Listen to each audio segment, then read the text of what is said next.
Bonjour, je viens vers vous pour me présenter, pour que vous sachiez un peu qui se cache derrière la vie arc-en-ciel kinésiologie et pour vous expliquer ce qu'est la kinésiologie et sur quoi elle joue. Donc je suis depuis un peu plus, enfin non, à peu près 20 ans dans la santé. J'ai exercé les 10 dernières années en tant qu'infirmière et donc aujourd'hui je suis kinésiologue. J'exerce sur Limoges en présentiel ou en visioconférence. Vous pouvez me trouver sur internet en tapant Nathalie Lainey, Lainey, kinésiologie. Et donc je venais vous parler de la kinésiologie et avec un regard un peu plus scientifique. Et pour cela, on va parler d'héritage génétique, d'ADN. Donc notre ADN est composé d'ADN codé, donc qui correspond à 2% de notre héritage génétique et qui correspond à nos caractéristiques physiques. Donc le fait que vous ayez les yeux marrons, les cheveux bruns, le fait que vous teniez vos yeux bleus ou verts de votre grand-père, de votre arrière-grand-mère, voilà, ça fait partie de l'héritage, enfin de l'ADN codé, donc qui est non modifiable. Et ensuite, vous avez l'ADN non codé, qui représente 98% de notre héritage génétique et qui pendant longtemps a été ignoré et même appelé l'ADN poubelle. Et pourquoi? Parce qu'on était incapable de comprendre ce qui le composait. Et grâce à l'épigénétique, depuis quelques années, nous avons pu comprendre ce qu'il en était.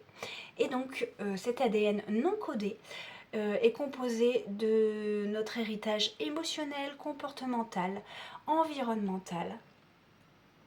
Et donc celui-ci, il est modifiable.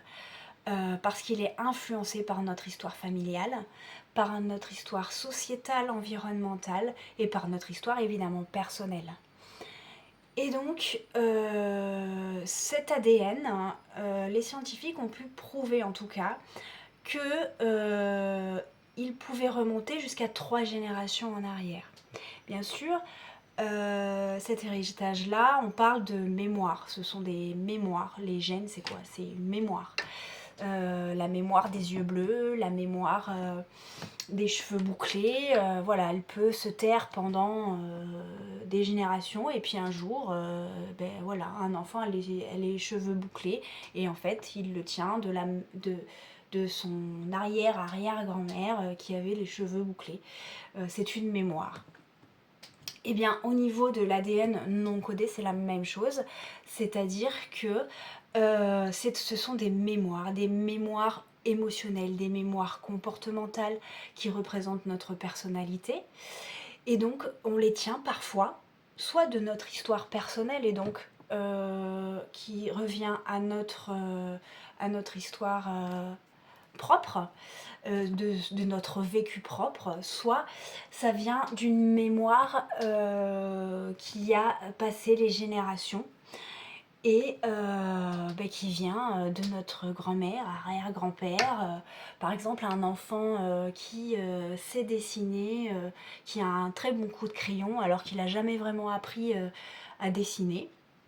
Eh bien, c'est peut-être une mémoire qui lui vient de son arrière-grand-mère. Voilà.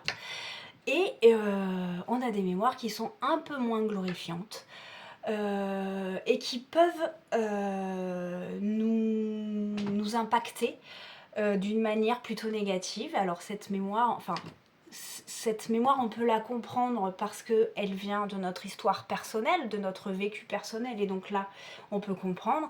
Mais parfois, ce sont des choses, des mémoires qu'on ne comprend pas. Par exemple, des personnes qui viennent me voir et qui me disent je suis quelqu'un de toute façon, je suis quelqu'un d'angoissé, j'ai toujours été angoissée. Et quand je leur demande pourquoi, ils ne savent pas vraiment pourquoi. Et puis, quand on creuse dans l'histoire familiale, on se rend compte que cette angoisse-là, eh ben, la maman était pareille, le grand-père était pareil, et du coup, on se dit, peut-être que cette angoisse-là ne m'appartient pas, peut-être qu'elle appartient à mon grand-père. Et pourquoi?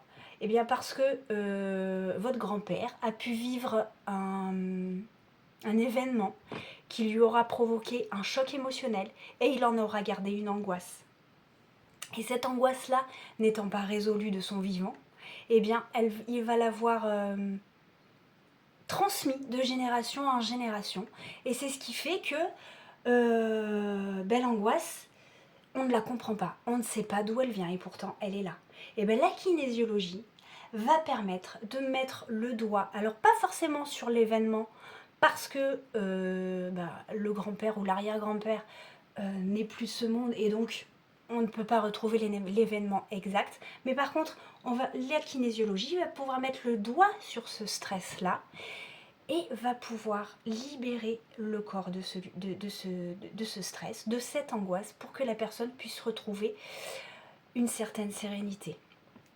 Voilà ce qu'est la kinésiologie. Dans une autre vidéo, je vous expliquerai le procédé, comment on procède en kinésiologie pour retrouver les stress et pour pouvoir en libérer le corps. Donc voilà, sachez que la kinésiologie travaille sur votre histoire personnelle, mais aussi sur votre histoire familiale qui peut être beaucoup plus ancienne. Voilà, j'espère que cette vidéo vous aura un peu aiguillé sur ce qu'est la kinésiologie et que vous pourrez un peu mieux comprendre ce qu'il en retourne. Je vous souhaite une bonne soirée et vous dis peut-être à bientôt. Au revoir.